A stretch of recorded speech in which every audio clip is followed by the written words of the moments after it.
I think it's also important to reason from first principles rather than by analogy. Everybody is feeding yourself on the hysteria and the negativity. You gotta stay in the light. If we start to do now and be smart enough, find the right people, do the right things, we will win. Want to be happy? Build a life, not just a business. Living that believing life. Out here living that believing life. Every day we living that believing life. Hustle like we living that believing life. Living life, yeah, so we grinding it out. Every single day we be grinding it out.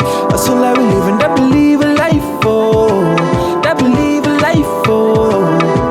Hey, it's Evan Carmichael, and this channel is created to help you overcome the #1 challenge that is holding you back, a lack of belief in yourself. You watch these videos because you know there's something more inside you. You've got Michael Jordan level talent at something. So today, let's live your best belief life and learn how billionaires think and get some success advice from the top. Okay, let's kick it off with rule #1. Don't reason by analogy with Elon Musk. I think it's also important to reason from first principles rather than by analogy. So the normal way that we conduct our lives is we reason by analogy. We're doing this because it's like something else that was done, or it's like what other people are doing. Me Too type ideas. Yeah, slight iterations on a theme, and it's because it's kind of mentally easier to reason by analogy rather than from first principles. But by first principles is kind of a physics way of looking at the world, and what that really means is you kind of boil things down to the most fundamental truths, and say, okay, what are we sure is true, or as sure as possible is true, and then reason up from there. That takes a lot more mental energy. Give me an example of that. Like, what's one thing that you've done that on that you feel has worked for you? Sure. So somebody could say, in fact people do, that battery packs are really expensive and that's just the way they'll always be because that's the way they've been in the past. You're like, well, no, that's pretty dumb, because if you applied that reasoning to anything new, then you wouldn't be able to ever get to that new thing. Rule #2, have a bigger vision with Jeff Bezos. I'm taking my Amazon lottery winnings and I'm converting them into reusable rocket vehicles so that we can lower the cost of access to space. Because right now the price of admission to do interesting things in space is just too high. If I look at what Amazon was able to do 20 years ago, we didn't have to build a transportation network. It already existed. That heavy lifting was in place. We didn't have to build a payment system. That heavy lifting had already been done. It was the credit card system.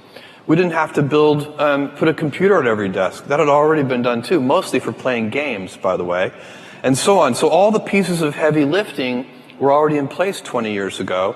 And that's why, with $1 million, I could start this company. Today, and then there are even better examples on the internet over the last 20 years. Facebook started in a dorm room.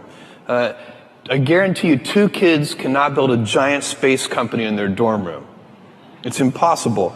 But I want to create the heavy lifting infrastructure, kind of do the hard part, so that the future generation, 2 kids in a dorm room, will be able to create a giant space company. Rule #3, stay in the light with Oprah Winfrey. And this is the thing, I think I have to just say, Please say. Everybody is feeding yourself on the hysteria and the negativity. You gotta stay in the light. But one of the reasons why I was so excited is about A Wrinkle in Time, because the message is that the darkness is spreading so fast these days. You must become a warrior of the light. And the reason that's so meaningful to me is because that's how I've led my whole life.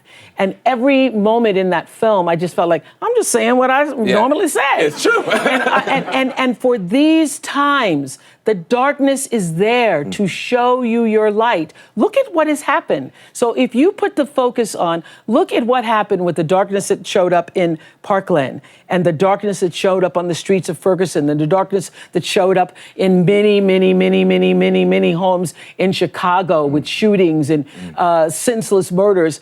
It brings out the best in people. It brings out the best. And so that's what it's there. We live on a planet where there is darkness and light. Also, if you want to have unstoppable confidence, self-love, and learn from billionaires, check out my 254 series. They're free. The links to join are in the description below. There are just times when something is important enough, you believe in it enough, that you do it in spite of the fear. In a world that's changing so quickly, the biggest risk you can take is not taking any risk. Those back-to-back experiences confirmed what I already knew, that I was a ass employee and then I better start my own. Rule number 4, believe in your dreams with Jack Ma. 1999, in my apartment, 18 founders, the only purpose at the time, we survive. We 18 people gather 50,000 US dollars. We think we can last for about 10 months and then raise money. But only 4 months later, no matter how we tighten the budget, we still run out of the money. So everything we think about is to survive. But we believe that internet will change China. Internet will change the world. We believe if we don't succeed, somebody will. But if we start to do now and be smart enough, find the right people, do the right things, we will win. But later now, that we're getting bigger and bigger, we now think it's our responsibility.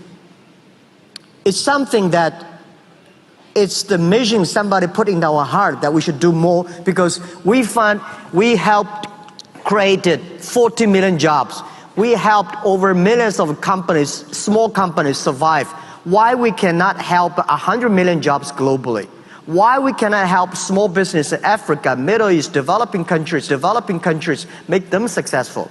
By the way, the difference between artificial intelligence, AI, and people is that machines never have dreams. We have dreams. If you don't have dreams, you will never win with machines in the future. Rule number 5, recognize other people's skills with Mark Cuban. Treating people equally is not the same, is not recognizing who they truly are and taking advantage of their skills.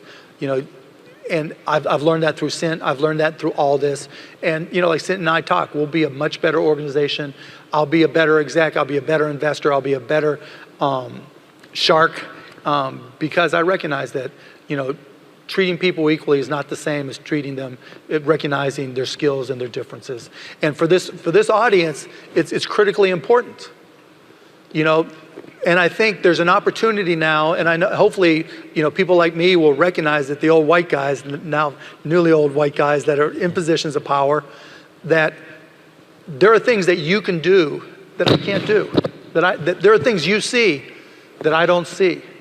There are opportunities that you can create that I can't create. We were trying to sell to the black community through the Mavs with multiple white men. We were trying to sell to moms with multiple white men. It's not that they're not capable. It's not that they're not skilled. It's just everybody brings something different to the table. And as an entrepreneur, you have to recognize what the differences are that you bring to the table, and you have to be brutally honest with yourself, right? You can't lie to yourself like we all lie to ourselves as entrepreneurs. But those differences can be part of your unique skill set, like I talked about earlier. And now I'm finally starting to recognize those things. And the one thing I know, it's going to make me a shitload more money.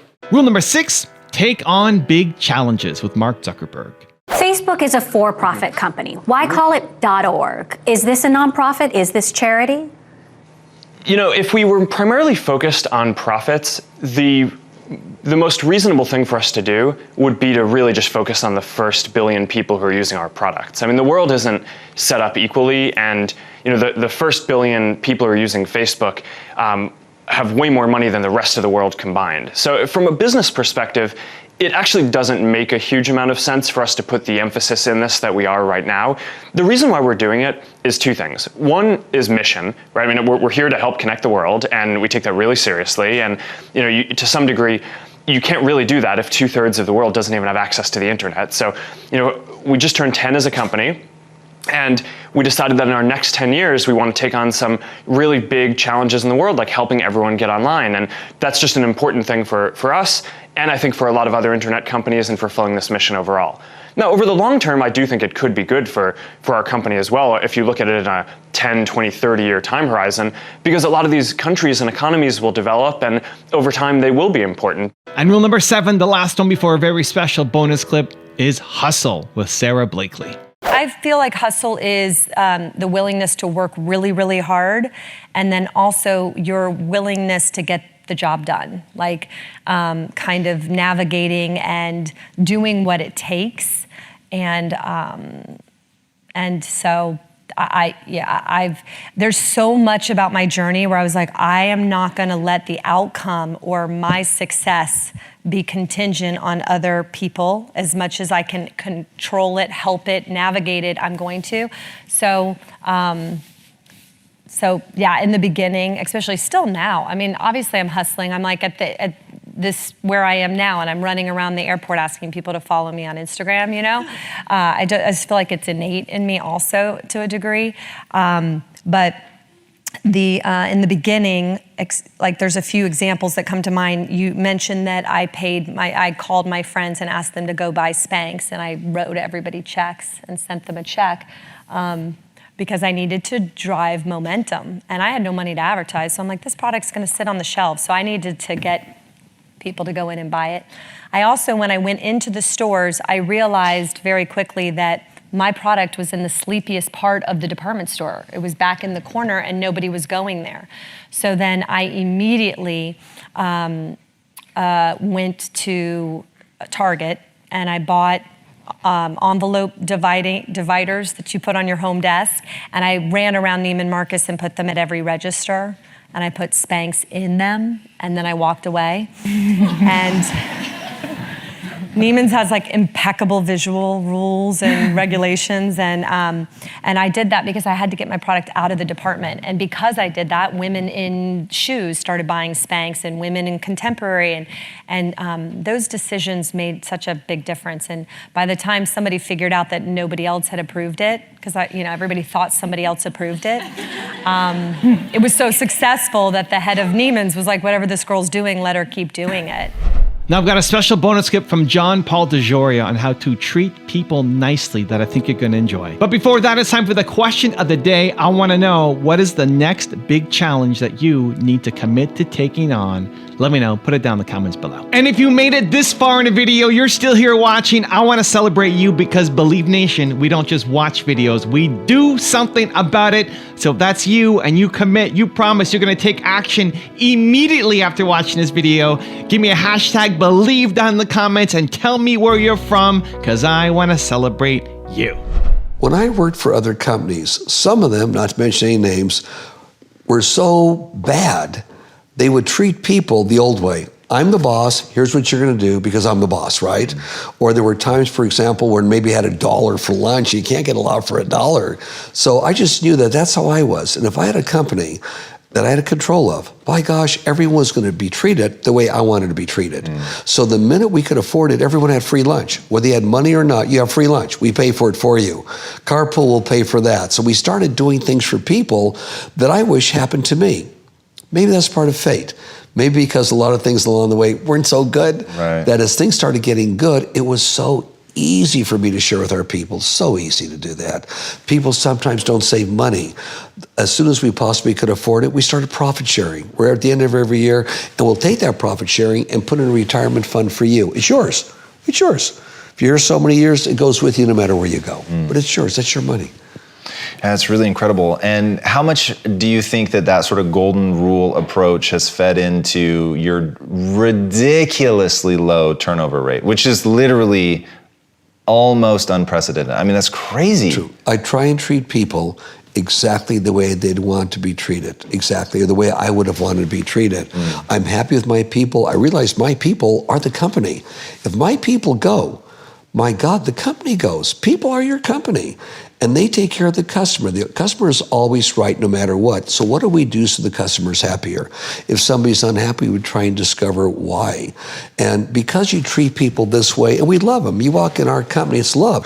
If you go to the front desk here in Century City, this girl just has the biggest smile saying, "Hi, welcome to John Paul Mitchell Systems." She loves what she does. Our big problem is we don't have turnover. We have so many people want to work for us, and the thing is, you got to wait for somebody to die. Now, as we grow, we'll add one or two on, obviously, at a time. Sure. And we're pretty big now because we're in 96 countries. Yeah. It's how you take care of people anywhere in the world. You don't boss them around. You include them in what you're doing.